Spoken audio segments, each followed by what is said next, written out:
Hello friends, welcome back.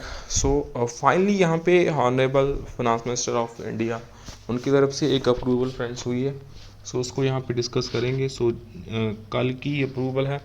So please make sure to share this update and try to share the update. And friends, आप हमें support भी कर सकते हैं by subscribe button as well by the join button. So start करते हैं, क्या है ऑफिशियल, क्या अप्रूवल यहाँ पे मिला है। सो यहाँ पे जो बैंकिंग को रिवाइव करने का अप्रूवल है फ्रॉम द फाइनेंस मिनिस्ट्री, वो पिछले कुछ सालों में काफ़ी in a very good phased manner it is being implemented. And यहाँ पे जितने भी पब्लिक सेक्टर बैंक है उनका जो प्रॉफिट है वो काफ़ी ज़्यादा स्काई रॉकेट करा है in the last year also. If you remember, last financial year it has touched around 1.5 lakh 1.4 lakh crore, जो कि बहुत अच्छा था फ्रॉम लॉसेज इन 2016-17, जहाँ पे अराउंड हज़ारों करोड़ों के लॉस थे बैंक के। Now they are posting the profit very high. And जो जितने भी अभी भी स्मॉल बैंक्स हैं लेस देन 10 लाख करोड़ जिनका बिजनेस साइज है, उनके भी जो प्रॉफिट्स हैं फ्रेंड्स वो काफ़ी अच्छे हैं। उन्होंने क्वार्टर वाइज क्वार्टर वो इम्प्रूव हो रहे हैं। So that's a quite positive news for the economy too, because अगर बैंक्स हेल्थी हैं it means that economy is healthy. इसका सिंपल इन्फ्रेंस तो यही है। सो स्टार्ट करते हैं with the latest approval that we have here from the honourable finance minister. So honourable finance minister की तरफ से एक government of India ministry of finance department of financial services की तरफ से एक अप्रूवल है to all the MD and CEO of all the nationalized banks. So this is the approval that they have done, that is the review of the guidelines on the number of posts of CGMs, general managers, deputy general managers, assistant general managers in the all the nationalized banks regarding.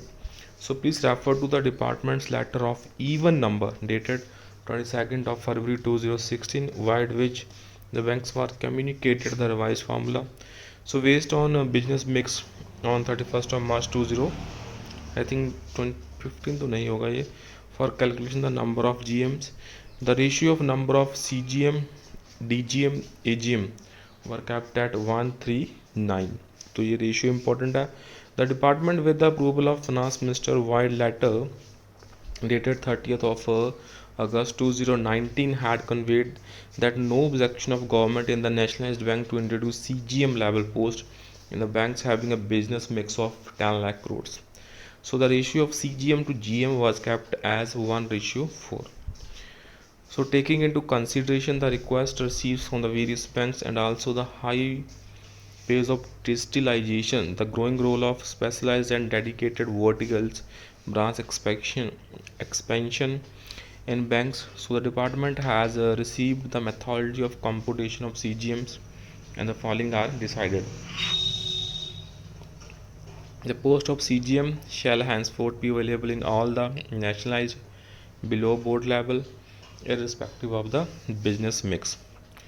The nationalised banks को यहाँ पे category A में जिनका business size 10 lakh crore से नीचे है, and category b with business size 10 lakh crore above, and there shall be 4 nationalized banks with a business mix of up to 4 lakh crores. 8 CGM in nationalized banks have business mix 4 to 10 lakh crores. So यहाँ पे देखते हैं क्या क्या numbers हैं. So these are the various numbers you can see. Category A में यहाँ पे 5 बैंक्स हैं, कैटेगरी बी में यहाँ पे 6 बैंक्स हैं बड़े बैंक्स, कैटेगरी बी में bank of India, Indian bank, union bank, Canara bank, PNB, bank of Baroda. So you can see the CGM, GM, DGM and AGM की जो फिगर्स हैं friends. So that's the approval. So उसके बाद एक RRBs को भी relation में है. So the executive posted at other organs such as RRBs to be treated as over and above the prescribed ceiling on the number of executives arrived as per the proposed methodology. So friends, these are the various approvals that has been done by the finance ministry. So that's all for this session. So kindly share the update, subscribe to the channel friends.